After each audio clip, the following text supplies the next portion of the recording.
नमस्कार विद्यार्थी मित्रांनो, याच्या अगोदर व्हिडिओमध्ये आपण मराठी भाषा उत्पत्ती, त्याच्यानंतरच्या व्हिडिओमध्ये मराठी भाषा लिपी स्वरूप म्हणजे कोणत्या लिपी होतात, स्वरूप कसे होते, त्यानंतर आपण भाषेचे मूलभूत घटक हे सर्व काही टॉपिक कव्हर केलेले आहेत. त्यानंतर आपण वर्णमाला व वर्णाचे प्रकार हा टॉपिक बघणार आहोत.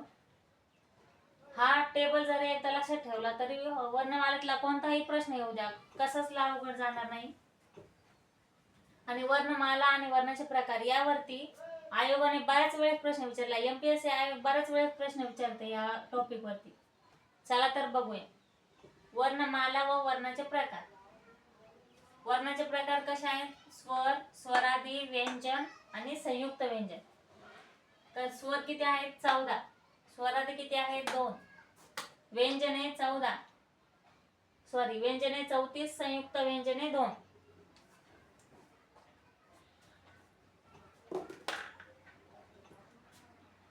तर बघूया. स्वर 14 आहे. तर स्वरांमध्ये पण ऱ्हस्व स्वर, दीर्घ स्वर, संयुक्त स्वर आणि इंग्रजी स्वर हे आहेत. तर ऱ्हस्व स्वर म्हणजे कसे? त्यांचा उच्चार करताना कमी जोर द्यावा लागतो, म्हणजे आखूड उच्चार असतो. तर कसं अ ला जास्त टाइम लागत नाही. तर मग काय ऱ्हस्व स्वर कोणते? अ, इ, उ, रू आणि रू. तर ऱ्हस्व स्वर किती आहेत? 5. त्याच्यानंतर दीर्घ स्वर. दीर्घ स्वर म्हणजे काय? तर त्यांचा उच्चार करताना जास्त वेळ लागतो, असं जोर द्यावा लागतं. आ. आणि ऱ्हस्व स्वर मध्ये काय करावं लागतं? फक्त जास्त उच्चाराला वेळ लागत नाही. तर किती आहेत? आ, इ आणि उ. तर दीर्घ स्वर किती आहेत? 3. त्याच्यानंतर संयुक्त स्वर ए, ऐ, ओ, औ. तर संयुक्त स्वर किती आहेत? 4. त्याच्यानंतर इंग्रजी स्वर ए आणि अ. सुरुवातीला आपल्या वर्णमालेमध्ये ए आणि अ हे नव्हते. तर शासन निर्णय 2009 नुसार ए आणि अ हे इंग्रजी स्वर घेण्यात आले आहेत. तर किती? शासन निर्णय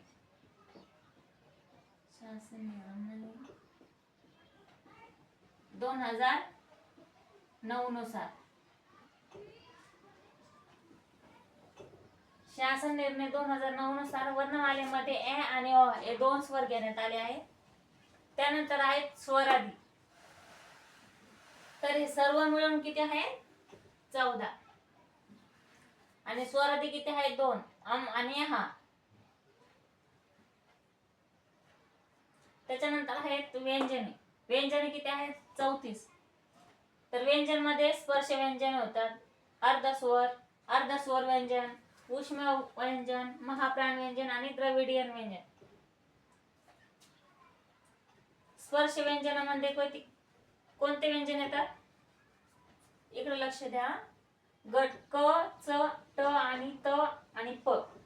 यामधले क, ख, च, छ, ट, ठ, त, थ, प आणि फ हे कठोर व्यंजन आहेत. कारण यांचा उच्चार करताना कंठ ताल होतात. क असा इथं उच्चार होतो, त्यामुळे कठोर व्यंजन. त्यानंतर मृदू व्यंजन ग, घ, ज, झ, ड, ढ, द, ध, भ आणि प, ब आणि भ हे मृदू व्यंजन आहे. अनुनासिके म्हणजेच काय? तर या अनुनासिकाचा उच्चार करताना आपल्या नाकातून उच्चार केला जातो. तर काय? न, प्र, न आणि न आणि म हे अनुनासिक आहे. हे काय झाले? तर स्पर्श व्यंजने. कारण स्पर्श व्यंजनामध्येच कठोर व्यंजन, मृदू व्यंजन आणि अनुनासिक व्यंजन. तर या स्पर्श व्यंजनामध्येच, कारण ते स्पर्श व्यंजने काय आहेत? कारण ते आपल्या मुखामध्ये जेवढे काय आहे त्यांना स्पर्श करून तोंडामध्ये बाहेर निघतात, तर त्यांना काय म्हणतात? स्पर्श व्यंजने. त्यानंतर काय आहेत? अर्धस्वर व्यंजने. अर्धस्वर म्हणजे य, र, ल आणि व. तर अर्धस्वर व्यंजने किती आहेत? 4. त्यानंतर उष्मे घर्षक. उष्मेवर व्यंजन किंवा घर्षक. तर उष्म व्यंजन किती आहेत? 3. श, श आणि स. महाप्राण. महाप्राण किती आहेत? 1 फक्त. काय? ह.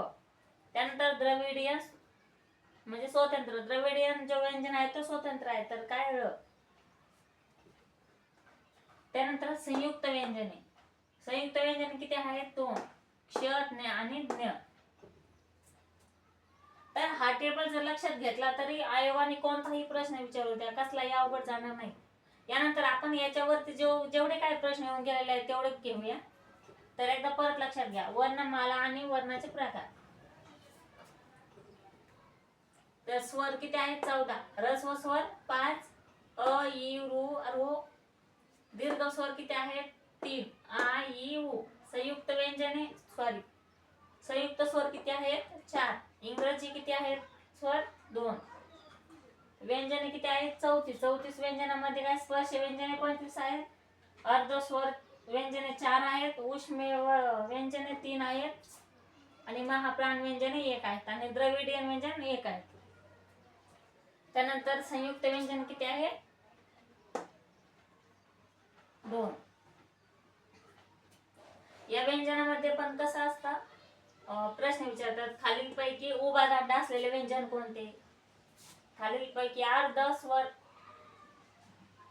दांडा असणारे व्यंजन कोणते. असे काही बरेच प्रश्न येऊन गेलेले आहेत ते आपण घेऊया.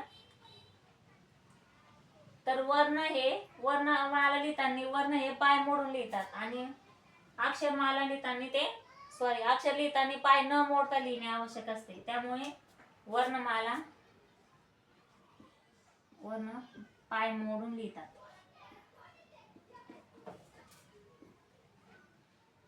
अक्षर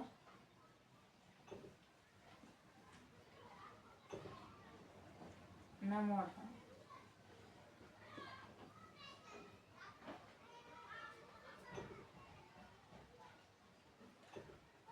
हा आता लिहून घ्यायचा, व्हिडिओ स्टॉप करून लिहून घ्या एकदा.